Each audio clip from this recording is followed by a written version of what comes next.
Nagsilakad na ang tatlo, katuwa ay nag-ibayo. Ngunit itong si Don Pedro may masama palang tungo. Nagpahuli kay Don Juan, kay Don Diego'y umagapay. Ito'y kanyang binulungan ng balak na kataksilan. Kaya ngayon ang magaling, si Don Juan ay patayin. Kung patay na iiwan natin ang Adarna na may dalhin. Inumog na si Don Juan na di naman lumalaban. Suntok, tadyak sa katawan, kung dumapoy walang patlang.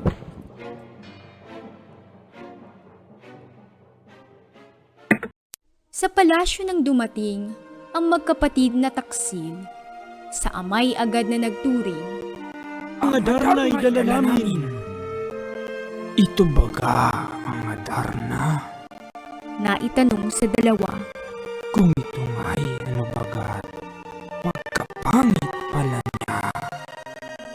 Iboy ayaw ring kumanta, pagkat tinaramdam niyang yaong may-ari sa kanya sa palasyo ay wala pa.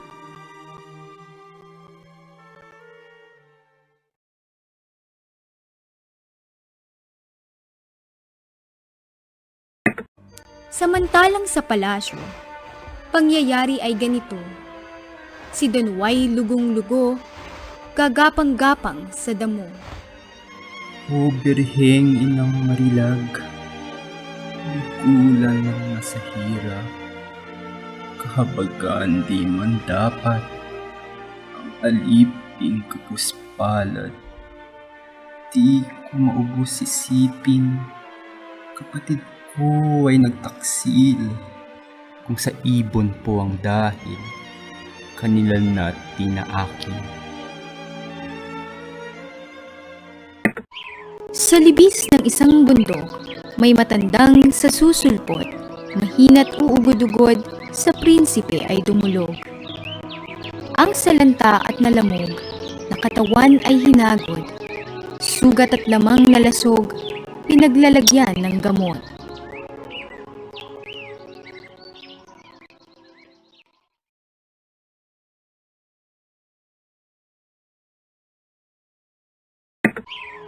Utang ko sa inyong habag, ang buhay kong dinautas. Ano kaya ang marapat, iganti ng abang palad? Ang matanda ay tumugon. Kawang-gawa hindi gayon, kundi ay isang layon, ang damay ay walang gugol. Ang dalawa ay nagkamay bago sila naghiwalay. Matanday sa kabundukan, sa Berbanya si Don Juan. Sa palasyo ng sumapit, tuwa ng inay tigib. Sindak namang di malirip ang sa dalawang kapatid. Magkagayoy ang Adarna na mayagpag na sa hawla. Balahibong pangit niya'y hinalinhan ng maganda.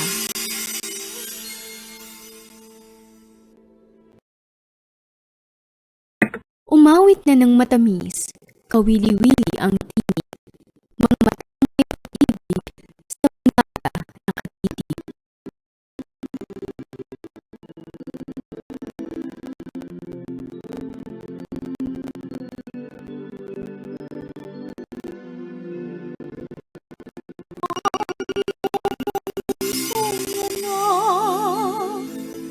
Natis ng madlang hirap, kamatayan ay hinamak, sutos mo ay tumupad.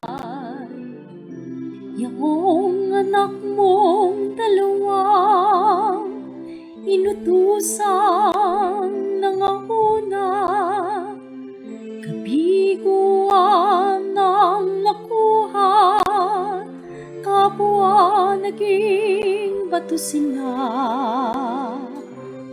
Sila nga'y binusan lamang ng tubig na merong lalang, nang mabasay ng buhay at sa bato'y nagsilitaw. Ang nagturo nitong tubig mabait, nahabag sa kaibig ng bunso mong iniibig. Hari o kong alamin, si Don Juan nagtiistig,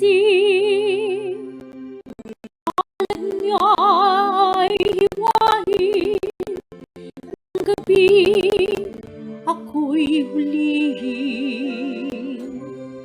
Kusang ito'y tinis, nang dahil sa kaniyang nais, nang taglay mo pong sakit, ay huwag pang pakalawin. Nang pawi silang tatlo, dito po sa iyong reino, nagbilin ng ermitanyo, huwag nawang may maglilo. Sa apoy ng kainggitan nitong anak mong panganay, nagbuko ng kataksilan, napatayin si Don Juan. Nasansalang pagpatay, ngunit sila'y nagpulungan, nang malayo'y may kindatang pabala ng kasawian. O kay lupit haring mahal, nang nayari sa kindatang,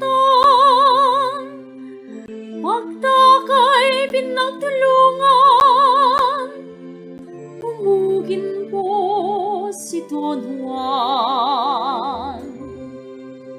Kaya lamang tinigilay ng malugmok na't walang malay, iniwan sa kaparangan, at ako nga ang tinaglay. Sa habag ng buong Diyos, sa prinsipe ay tumulong, ang isang ugot-ugot na matandang manggagamot. Sa himala po ng langit, tapos ang ilang saglit, si Don Juan nakatindi, malakas na't walang sakit. Ang sinapit ni Don Juan, tinamdam ko haring mahal, kaya nga po gayon na lang, yaring dusa't kalubayan. Yaman ngayon'y natalos mo, ang matapat at ang lilo, kay Don Juan o hari ko, ipamana itong reino.